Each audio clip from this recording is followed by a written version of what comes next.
Hi, everybody, and hi, ILANA, and welcome to another episode of Hard Truth. Hi, good David. to see you again, ILANA. Good to see you. Yes, we have an exciting guest today. Well, we have actually, and we got a lot of ground to cover, as is always the way. But suffice to say, before we get to that, just a gentle reminder to all those who watch this that what we need you to do, guys, and we're going to be watching you. Make sure you hit that subscribe button underneath. Make sure you share all this stuff out, so we can get important voices like our up and coming guests and get these views out there, and so you can have a broader perspective. I think, ILANA. Besides, David, in the spirit of the time and the protest, we know where you live, so subscribe. Yeah, that's right. Yeah. We are the anti-disinformation people on this platform. So, and of course, we call it Hard Truth. And actually, I think, ILANA, it's really appropriate that for the interview we're going to do, facing reality rather than indulging frivolous fantasy is what we're all about here, really, isn't it? And that's what we're going to tackle. Yes, David, I love you. Let's get on with it. I love you back. Right. Okay, ILANA, let's tell everyone about our special guest. Yes, we're going to bring in Nebojsa Malic. He's a Serbian-American journalist, blogger, and translator. He wrote a regular column at antiwar.com from 2000 to 2015, which is where he and I met, and is a senior writer at RT. I personally have known Nebojsa for close on 20 years as a principled anti-war libertarian and historian of his birthplace, Serbia, which of course means a Russian spy. Let's meet the gentleman. Hi. Hello. It's good to welcome a Russian spy onto the platform. Thank you so much for being with us this evening. Good to see you. Good to see you both. So, ILANA, shall we open up on this one? Yes, the floor is yours, David. Okay, well, I think, look, essentially what we want to chat about is, and kind of extend the conversation, is you wrote a really interesting article, which I think we can also bring up on screen. Western media clubs together to whitewash Ukrainian neo-Nazis. And as you say in this one, multiple outlets use the same talking points, quotes, and experts to whitewash Ukraine's notorious Azov regiment. So maybe just to kick off, kind of summarize what your main points in this article are, please, Nebojsa. Sure. So basically, I noticed a pattern. Pattern recognition is one of the things that I've been doing for years, so it wasn't really that difficult. But I noticed a pattern in Western media coverage, specifically British media coverage, of Azov in Ukraine, starting about 3-4 weeks into the escalation of conflict, so mid to late March, that showed them using the same phrases, same catchphrases, same talking points, quoting the same people to talk about Azov, and basically try to explain that, no, see, they're not really Nazis. The whole Ukrainian Nazi thing is a Russian propaganda. Sure, there might be some people with some symbolism here and there, but, this is ancient pagan symbols. They're not really Nazi symbols. It's only tangentially related to Nazi Germany. And besides, shut up and stand with Ukraine type thing. And, the quote expert that they quote in this business is a Ukrainian who lives in Vienna, and his entire career is saying, no, there are no right-wingers in Ukraine. There are no Nazis in Ukraine. Russians are real Nazis. That's his entire shtick. That's his grift, so to speak. But what struck me as even more interesting is that whichever member of Azov, and they inadvertently showed the extent to which this unit, that used to be a former unit, has infiltrated the Ukrainian military at large, is that no matter which member of Azov they spoke, whether it was in Mariupol, which was at the time still in communication and they still had a presence there, whether it was Kiev or somewhere else, they all recited the same talking points, the same exact language. Russians are real Nazis. We're fine. We're heroes of Ukraine. We're not nationalists, et cetera, et cetera. Nationalism is different from patriotism. We're patriots, et cetera. They all gave the same canned responses, and all of these reporters, ostensibly from different outlets, ate it all up. And even more to the point, they knew exactly which buttons to push, because they were talking to a British reporter, a Financial Times one, outside of Kiev, and they were like, "Oh yes, those British NLAWs, they work wonderfully. They're superb. Send more of them." So they knew exactly how to approach these reporters. And the crucial cynical argument that they've all made, not the Azovites but the reporters, is that it was one of the semantic games. They don't have any formal power, and that formal is doing a lot of heavy lifting, because yes, on paper, Ukraine is a democratic country with a democratically elected president called Vladimir Zelensky, who's of Jewish heritage, and therefore they can't possibly be Nazis. That's how the mainstream argument. Well, how come the Southern Poverty Law Center calls me a Nazi? And I'm Jewish. But see, ILANA, do you give 10% to the big guy? Because Zelensky does, and that makes him immune from that. Yeah. Right. So here's the thing. That formally does a lot of heavy lifting, because again, for a battalion, they are officially known as regiment, but they're not even a regiment. They're basically the Ukrainian equivalent of the SS. And I'm not just saying that because of symbolism, but because when they started out in 2014, right after the coup, the US-backed coup, which thumbed its nose at Europe to try to negotiate an actual democratic solution to the protests, they were set up by an overt, avowed neo-Nazi, Beletsky, who created their symbols based on Nazi symbolism. He deliberately picked out the black sun, the mosaic from Himmler's castle. He deliberately picked out the Wolfsangel, which was used by one of the SS divisions. They deliberately used the Totenkopf, which was used by another SS division. Yeah. And so it has the Wolfsangel has nothing to do with Ukrainian heraldry. Nothing whatsoever. You could argue that the trident does, and it's got some troublesome historical associations from World War II. But okay, you could make an argument that the trident is a legitimate national symbol. But the Wolfsangel is most definitely not. And Beletsky testified, he openly bragged about this to Time magazine back in 2014, which I also bring up in the article. Yes, you do. This was before the whitewash. That, this is what I intend to do. These are the statements he made as a head of, I believe it was called the National Front or some other organization, similar in name, about a crusade against the Semitic Untermenschen in Europe. You had Bellingcat, of all people, that laundry service for the British intelligence, criticize Azov as Ukrainian Nazis as late as last year, mentioning Beletsky and his associates, mentioning their base, etc. And yet, all of a sudden, everybody's marching in lockstep and saying, "Oh yeah, don't pay attention to any of this. This is irrelevant." Yes, and that's that they persecute people stateside, at least in our country, insisting that perfectly non-violent people are the greatest danger and domestic terrorists. Well, I'm not even going to get into the whole, Trump is inciting insurrection when he says fight like hell, but when a Democrat senator says that, or when a mayor of Chicago says this is a call to arms for a war we intend to win, that's perfectly fine.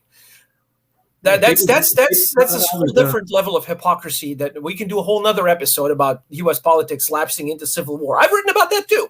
Yeah. I mean, but the thing, look, the thing about it, ILANA, that fascinates me as well is that, in the article, it's pretty clear that the British media, the media that I sort of surrounds me, has been instrumental in the whitewashing of this clear, overt Nazi pedigree. And, it shocks me, ILANA, that Britain seems to be the epicenter of this, and then it goes across to the States, and then the talking points are repeated there. There's a cross-fertilization of garbage, isn't there? Well, yeah, but it's worse than garbage, I think, because it's pernicious. It is sanitization of some. I mean, the Azovs. I mean, they're pretty blatant. I put it to us. Absolutely. Okay, guys, I'm going to throw a wrench in this, as you Go for it. Imagined I will, but Nebojsa will have the answer. So I like that Elon Musk has brought back a term of speech we love, and that's the free speech absolutist. So for me, as a libertarian, and you're a hardcore libertarian as well, I distinguish clearly between what are persecutions and nagging based on thought crimes, insignia, things people say, as opposed to palpable actions that would indicate harm and violence. And I must say that, obviously, and you lay it out quite clearly, but in your article, I did not see any evidence. Yes, there was the 2014 declaration of the Jews and being against all the traditional Nazi enemies, but I did not see any overt violence that the Azov perpetrate against the traditional enemies of Nazism. I saw paraphernalia, insignia, and so on, more a sort of belief system. So the problem for me is twofold. First of all, it seems like there are white nationalists. There's no doubt about it. I find it ironic that our side, first of all, that preaches freedom of speech. I don't mind what your beliefs are, so long as your myths stop at my face, right? Our side that preaches freedom of speech also is going at the Azov. To me, they seem maybe as the only positive thing that is happening in Ukraine, because they are Ukrainian nationalists, whereby whatever we see about Ukraine is so Americanized, is so radicalized, is so Jacobin. I mean, I see the Ukrainian people really drifting towards an American satellite state. And if these people are standing up for the Ukrainian nation and they're not perpetrating violence on the same populations that the Nazis went after, that's my problem. So go for it. Okay, that's provocateur as always. I love it. So I didn't dwell in the article itself on the Azov atrocities, because that would have taken a book, and we had a bit of a time constraint on there. But you've no doubt seen. So Azov actually has been involved in violence against the Roma community, the Gypsies, as they're also known. But they have. There is a gentleman who is not the head of the Jewish community in Ukraine, but a major public figure by the name of Zelensky, who's been documenting their overt Nazi-style attacks on Ukrainian Jews for years. Oh, really? As well as, but again, these are, so we have to distinguish between people who are LARPing as Nazis, the folks who dress up in uniforms and Sieg Heil and attend funerals of the members of the Galician SS, from Azov, because Azov goes a step beyond that. They were specifically set up. So when the war in Ukraine began in 2014. Quick run through your timeline. February, there's a coup in Kiev that overthrows the government, and these U.S.-backed militants, John McCain's spiritual children, take over. Yes. And one of the oligarchs who's backing the new government, Igor Kolomoisky, whose base was in the city of Dnipropetrovsk, which has been named to Dnipro since, who also has an Israeli citizenship and is actually currently, I believe, in Israel because he fell out with the fellow oligarch Poroshenko since. He was the one bankrolling both Azov and Zelensky. Azov was one of his early pet projects. He was funding a militia. And he's Jewish, you say. And he's Jewish. Well, so again, this is one of those weird... Actually, does it support my perspective? Maybe not. I mean, we have the Judenrat also kind of sold the Jews out. But so Kolomoisky is basically using Azov as one of his private militias. There were several. There were multiple these battalions, regiments, whatever. Aidar was the most notorious one that was operating in the Donbass, but they got destroyed in one of the skirmishes and actually disbanded by Poroshenko's government because they were marauders. Tornado, another notorious unit, was also jailed eventually because of the violence they were perpetrating against Ukrainians themselves, and not just the people in the Donbass. And then they were all released from jail recently by Zelensky and sent to the front. There is an actual conspiracy theory that Zelensky's ordering all of these nationalist battalions to fight to the death in the east and get killed by the Russians so they wouldn't threaten him anymore. Sort of a second-order conspiracy. I don't know how true that may be, because they're inferring his motives from his actions. What is the relationship between Zelensky and the Azov? So they had a major showdown in late 2019 at a village called Zolotoy. This is a checkpoint facing Donbass, the two republics that seceded after the coup in the east. And he was basically out there to supervise the ceremonial withdrawal of heavy weapons in observance of the Minsk protocols. The Minsk protocols were the ceasefire that was brokered by the French and the Germans to end the fighting after the second catastrophic defeat of the Ukrainian forces in February 2015. And according to this agreement that froze the conflict, the Ukrainians and the Donbass forces were supposed to retreat to a certain line and then engage in negotiations. But every time the government in Kiev tried, whether in good faith or not, you'd have Azov and all these other veterans of the anti-terrorist operation, which is how the Ukrainians styled their war, basically either gather outside of the government building in Kiev with guns, or confront Zelensky himself. And this is what happened in Zolotoy. This big group of Azov fighters came to the village and said, "We're not leaving. You try to force us to leave, we will overthrow you. We will fight you. You will have a civil war." And he's like, "Well, I'm the president. I'm issuing you an order." And they basically told him to bugger off. Yeah. And so after that confrontation, Zelensky completely abandoned even a pretext, because he was officially sworn in on a peace platform. He said, "I will do anything for peace in Ukraine." But after that confrontation, he had zero influence over the nationalist militias led by Azov. And from that point onward, he's making a hard turn towards confrontation. But the other thing I would throw in is that, Ilana, to your point about Azovs, I mean, my problem with the Azov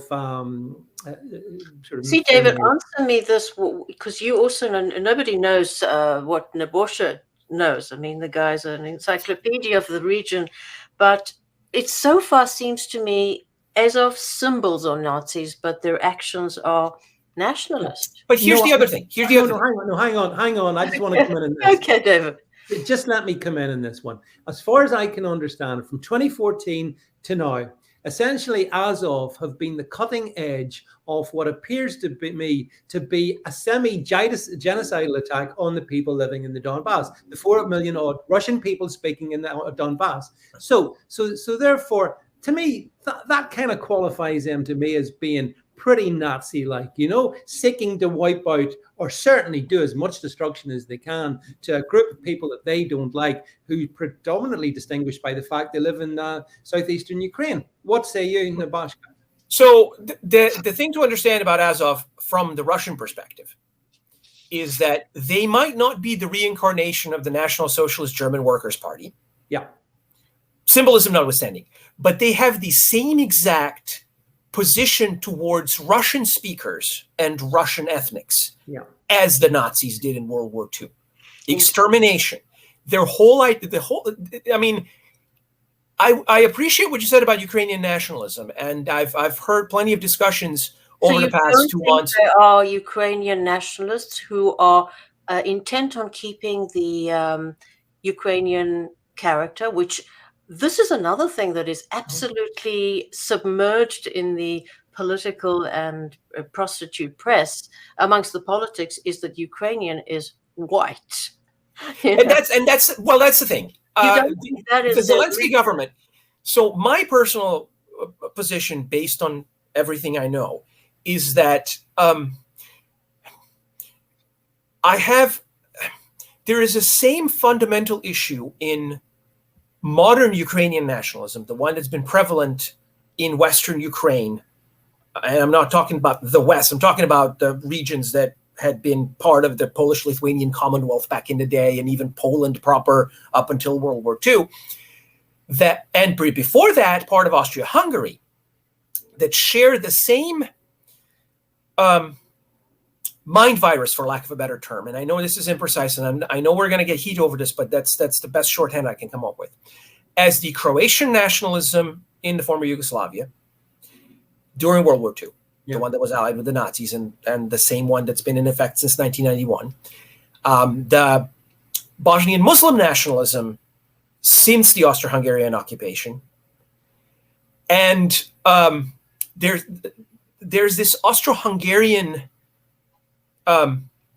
ethnic engineering gene, so to speak. Basically, the court in Vienna encouraged these identities to form with their blessing, because these were up until the late 1800s. These were all conquered people with no rights.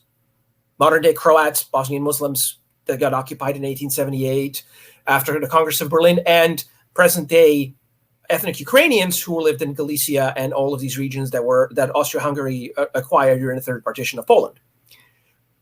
And in the late 1800s, the Austrian government has this plan to create anti-identities. So they nourish a anti-Serb concept of Croatness based on Catholicism and militant Catholicism in present-day Croatia. In Galicia, they set up this anti-Russian Ukrainian identity. The flag, the blue and yellow flag, was a flag of the Austrian regiment. It was a regiment serving the Austrian military, drawn from that area. And then in Bosnia, they had a prominent anthropologist who had previously authored a book describing the inhabitants of Bosnia as Serbs, basically spit on his own words and invent this Bosnian nation as a way of ethnic engineering, as securing Vienna's hold on these provinces. Well, it didn't really amount to much at the time because, of course, by 1919, Austria-Hungary is gone. But it left the seed that later blossomed into the Ustasha government in Serbia, which was absolutely genocidal towards primarily the Serbs, but also Jews and Roma, committing atrocities that made even the SS blush because they considered them too. The Germans prided themselves on being very clinical and technical and technological about killing, and these people preferred to kill with knives and axes. Industrial killing. Right. And you had followers of Stepan Bandera during the war in the Soviet Union, who went after the Poles and the Jews. You had the grandfather of the current Deputy Prime Minister of Canada was a Nazi Ukrainian propagandist who took over a Jewish newspaper and turned it into a pro-Bandera, pro-Nazi outlet. And then he fled and surrendered to the British after the war and was evacuated to Canada. That sort of stuff. So again, they're not spiritual heirs of Hitler so much as heirs of this negative nationalism that was promoted by Austria-Hungary as an anti-Russian, anti-Serb, etc. And they're simply carrying out that script, believing it is the genuine Ukrainian nationalism. You see, sorry, some people would say, though, like, people argue, I've had arguments with people about them in terms of, are they neo-Nazis, for example? But see, I don't think they are neo-Nazis. I actually think they are literal Nazis. Right. That's what I think. But again, when it comes to treatment of Russians, it's a distinction without a difference, because if you believe that Russians are subhuman orcs that need to be exterminated and Russia partitioned, and greater Ukraine is the Lebensraum of the true white race, which some of their ideologues believe, then you were functionally a Nazi. And if you're using German World War II SS symbolism while doing it, then what's the difference? That's my point. That's how I see it, Ilana. But and the other thing, sorry. Allow me just to cut into to address Ilana's final question. There was a lot of chatter early on in the conflict from people who were like, well, why would we oppose the Ukrainians? They're white nationalists. They're fighting for the white race, et cetera, et cetera. I've been sort of looking left and right at this, watching all over the political spectrum for reactions. And you had people literally argue, look, they claim to be white nationalists, and yet they fight for a regime that's entirely beholden to the World Economic Forum, IMF, the same globalist cabal running the West, gay pride parades and all this other stuff. Well, then there's the contradiction in your position and David's, isn't it? I mean, if they are on board with multi-culti, globalism and that, then they're not nationalists, they're not Ukrainian nationalists. So what's the objection? Well, and that's the thing, they're not genuine Ukrainian nationalists, they're Nazis. One of the things we've seen over the past 30 years, since the end of the Cold War, is that the globalist Western establishment, however you want to define it, is perfectly fine working with literal Islamic jihadists, first in Bosnia, then in Chechnya, then in Syria with ISIS, before ISIS sort of got off the chain and became inconvenient. But even then, it was Russia that had to put it down because they were hoping to use it for regime change in Damascus. But they were also in bed with literal Nazis. Again, Croatia comes to mind when Richard Holbrooke writes in his memoir that, don't be squeamish, these are our junkyard dogs. They're not squeamish at all about supporting these you have the Baltic states holding their annual SS marches every year, actual Nazis. And that's fine. They're Democrats because they're members of NATO and they can be used against Russia. The other thing to challenge you about is that I went back to Putin's address to the nation where he speaks about the empire of lies. And I believe none of our siders read it. The portion about about Nazism is minute. And in fact, we have as you know, we have a complete blanket on this speech, which is actually brilliant. The speech is brilliant. He lays out, what does he say there? He says, primarily the eastward expansion of NATO, which is moving its military infrastructure ever closer to the Russian border. And he delineates the whole, what Stephen Cohen brilliantly put in, the cold mindset towards Russia, never permitting any relent in this Russophobia and not permitting a détente to take place. So minute section of this very, very thorough and intellectual speech to the nation, to the Russian nation, he mentions these Nazi elements. So haven't we really blown this out of proportion? So yes and no. Do you remember in the American Declaration of Independence that line about the King of England allying with merciless Indian savages?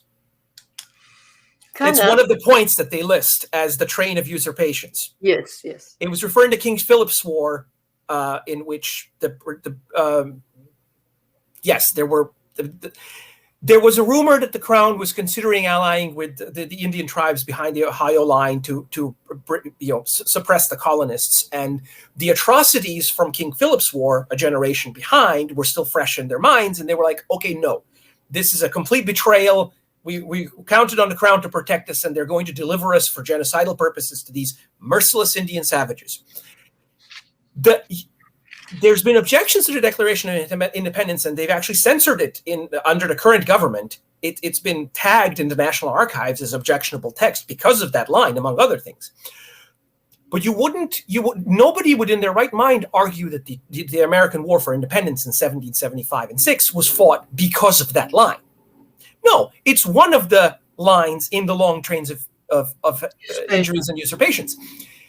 Just like that, just like as you mentioned, the line about Azov and the Nazis in Ukraine is one line in Putin's speech. Yeah, but literally, and it's not its pivoting point. That's what I'm trying to. I think we're all the whole edifice of Putin as an insane man. That speech is brilliant. It's actually he is not right. He is not fighting. Russia is not fighting in Ukraine. It's pure geopolitics. That's what. Right. Russia's not fighting in Ukraine because of Azov. Russia's fighting because Azov is a manifestation of the collective West taking over a Nazi position towards the existence of Russia, functionally the same. They're just symbolism. I can't help finding that unpersuasive, and that's why I don't even think that he really didn't emphasize it. Where has this emphasis, this impetus with this Nazi thing? He doesn't have to. Sorry, I think it's fair to say, ILANA, that, Putin did talk about one of the justifications for the military incursion, invasion, however you want to call it, was the denazification. His words, denazification of parts of Ukraine. He did say that, So, but I also agree that, look. And ILANA, you recall, you and I, way back in January, we were preaching the gospel of, war is really bad. We do not want to be getting into this. NATO needs to stop pushing. But NATO wants, let's be honest, NATO wants war. NATO had its biolabs across Ukraine. NATO's been wanting to do this for quite a while. So you're right. The Nazi thing it's not all we shouldn't hold everything around the Nazi thing. Mm-hmm. But if there are Nazis in this, some people might say maybe they're to be found in NATO. Well, again, Ilana's got a point. This is geopolitics, and it's just that. Let's be clear. When folks in the West talk about Nazis, and that means people we dislike. That is a word at this point completely devoid of meaning. Most people who in the West who say Nazi, that's what they mean. People I dislike. This is not the usage in Russia. Yeah, the Russians are very specific. They're both referring to the original National Socialist German Workers' Party and Hitler, but also to a doctrine, to a almost religious belief about Russians and the need for their extermination from this world that the Nazis championed and tried to carry out. And when you have Western officials and journalists and ambassadors and openly saying Russia should be partitioned and broken up so that it never threatens the West, civilized West again, and these people are subhumans, they're orcs, they need to be destroyed, they're only validating that premise. The whole point of, and again, in my perception, what Putin said in that speech was the West has been using Ukraine to get at Russia for years. Yeah. And again, you have these Western governments. NATO is just a proxy for the United States. Absolutely.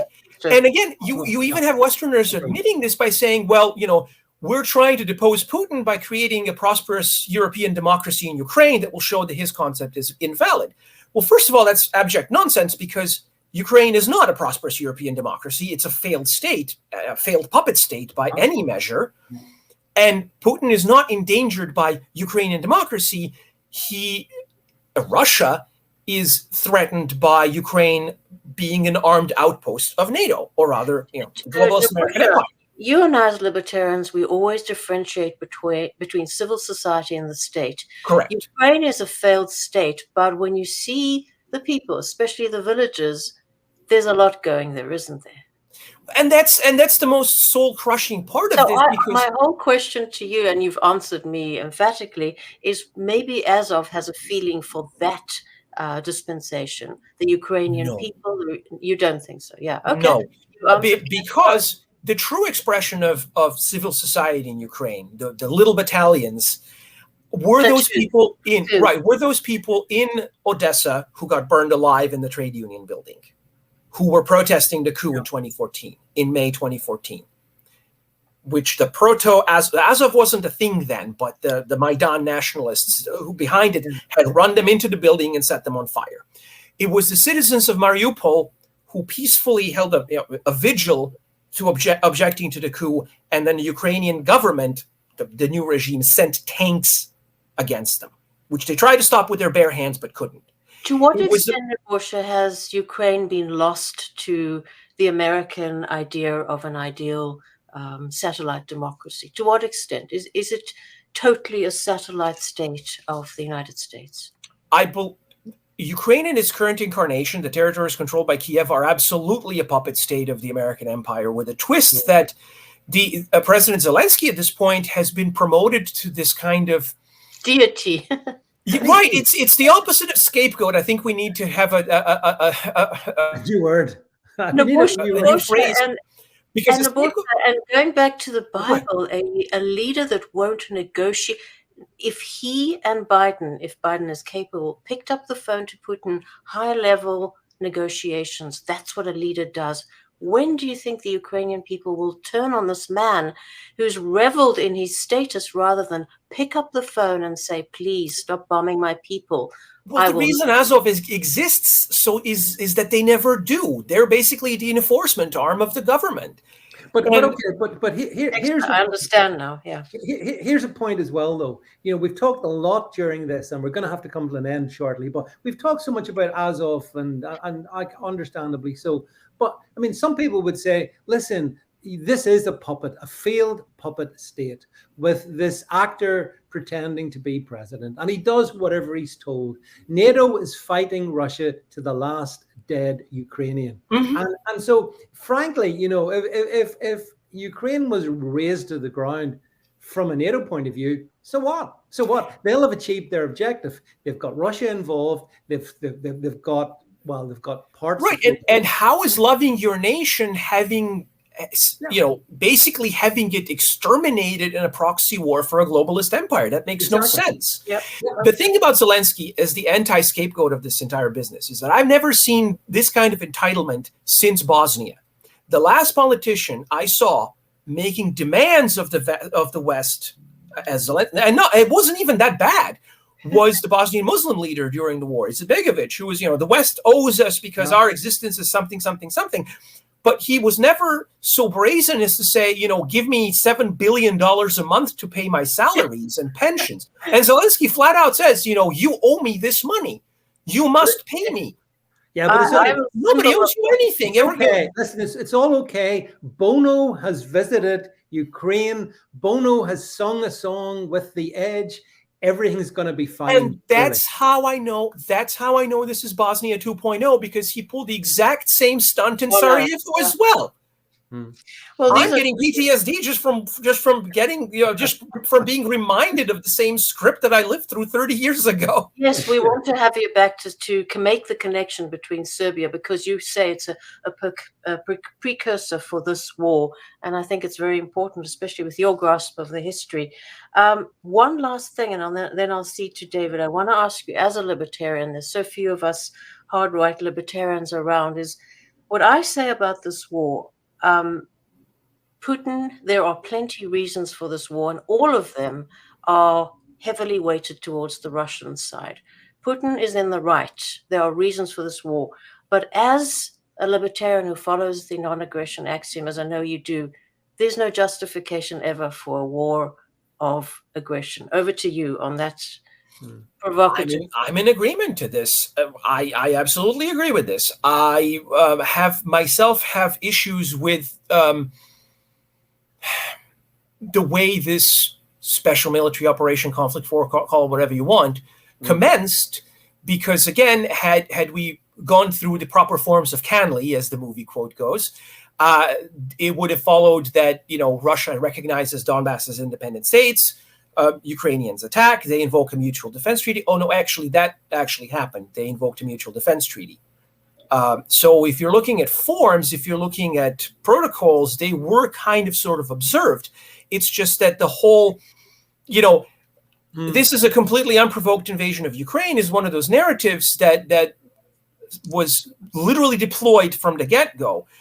Could the Russian government have been better at articulating its narrative?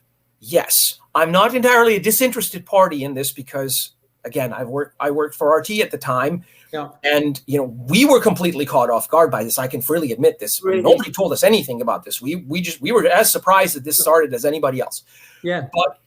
But had they observed Western forms, they would have said, look, this is a war that's been going on for 8 years. We're finally intervening in it because these independent states we just recognized have formally asked us to intervene to protect their people from extermination. Responsibility to protect whatever you want to address it as. The fact that Putin articulated the historic argument for the war, but didn't necessarily bother to make the Western argument for it, if that makes sense. Yeah, he did do that in his speech, but you are right. It's deficient. He did not bother with the Western narrative. And what I took from that is that he knows, and since then, Foreign Minister Lavrov and others have said this is a proxy war with the West and has been all along. They knew perfectly well that the kinetic conflict in Ukraine was only one level of the conflict that's going on between Russia and the collective West, in which Ukraine was just a pawn on the board, a bit player, a sacrificial lamb, call it whatever you will. But the people of Ukraine, the Western governments never intended to help the people of Ukraine. Had that ever been the case, they wouldn't have overthrown the government. And the worst part, David. Sorry, Ilana, just on that one there. One point I would make is that I think we're probably all in agreement here. Basically, I think NATO, which is the US, they led the bait, and very, very particularly, and Putin took it, did he not? And yes, but if I put myself in his position, it's really difficult because it's so outrageous what NATO have been up to in Ukraine, so bad that if you were, put it to both of you actually, if you'd have been Putin facing all that we know, what would you have done different? First of all, you, Nebojsa. I would have, again, thanks to my bias working in the media all these years, I probably would have tried to articulate a slightly catchier narrative, but substantially in terms of statesmanship, I don't, based on what I know now, I don't think I would have done anything substantially different. No.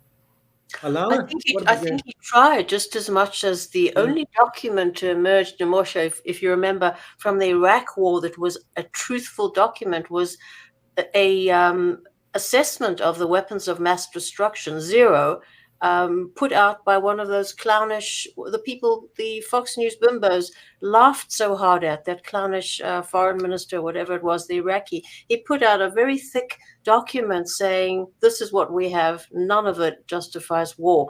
That was the only, truth that came out of that war. And I think the same will transpire with Putin's casus belli, cause for war. However, it is very hard to justify assaults on civilians. So that's the problem for libertarians. But it's hard. It's also hard to let genocide go idly by when the people being genocided in Donbass are civilians. Essentially, your own people. And at one point I wanted to make is that you will notice that even the Ukrainian propaganda recently hasn't harped on quite as much. They've used some Bosnian templates to claim massacres of civilians, but you're not hearing numbers of dead civilians lately. That might change in the coming days, again, in service of a propaganda narrative. Nebojsa, the culture of lies that the Anglo-American culture is not aware of, although we are specialists in the big lie, of course we are. We actually, at the point of the bayonet, create parallel realities which we force the world into.